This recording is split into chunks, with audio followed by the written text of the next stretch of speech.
I think that UTMB is appealing less about the prestige and more about just the beauty. You know, running around Mont Blanc is really stunning and beautiful. You know, the climbs are very steep, the descents are very steep, so it's a technical race in that sense.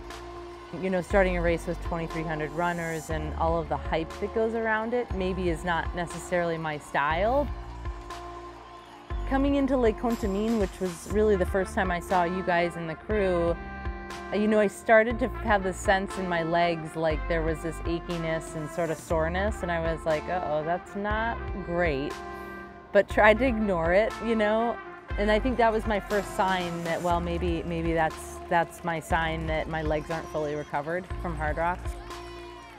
I think in my heart and my sort of mental, spiritual drive started to drop because I was worried that my legs just didn't have a minute in them to run 100 miles.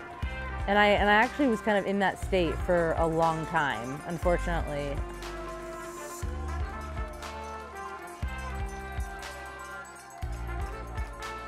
But then something shifted. I was thinking I should just stop at Lafoulie. My legs don't have it in them. But I got to Lafoulie and, you know, I just kind of went into the aid station and the crew wasn't there, which I actually think might have been a good thing because I just focused on, okay, I'm just gonna drink and fill my bladder and eat here. And then I just left. You know, at that point, I think a switch turned and I just said, I'm just gonna focus on finishing. You know, at that point, it was like, that's what's important to me, and running it as strong as I can.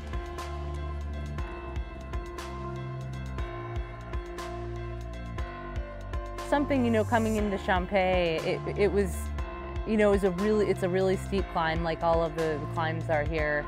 And at that point, it was hot, really hot. I got in there, and then it was so huge to have you guys over here, and that's such a big part of it, to have people there that, you know, you just feel their energy and their excitement.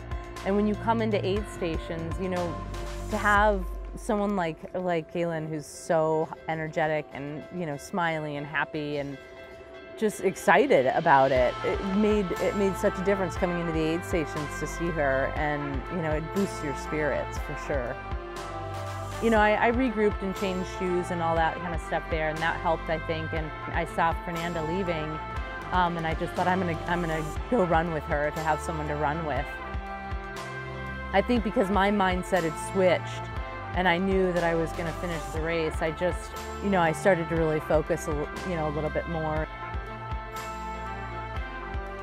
I think I was like, you know, somewhere in the top 10 the whole race, and then, you know, a few more people would drop, and eventually I was in 6th, and I kind of knew, leaving Valersine, which was the last aid station, that, you know, if I really tried hard, I might be able to catch that 5th place woman, and so I just focused on that. You know, if I can really hammer the downhill, I can probably catch her, and I saw her light. I knew how far away she was from me, and so that was my focus, and, you know, and I passed her on the downhill, and just tried to maintain my speed there so that I didn't get caught again on the descent and to the finish line. Running in and holding Sophia's hand and running into the finish line, and especially a race like this where there's so many people around and people cheering, and it's really exciting. So, you know, I was happy. It was, you know, I think the other thing about being in an international race is that, you know, it's almost like you're racing for your country in an odd way, and people would see, you know, the flag on my bib and say, yay, United States, and so that's a really, you know, it's a powerful thing to be representing your country, and that's kind of a cool thing.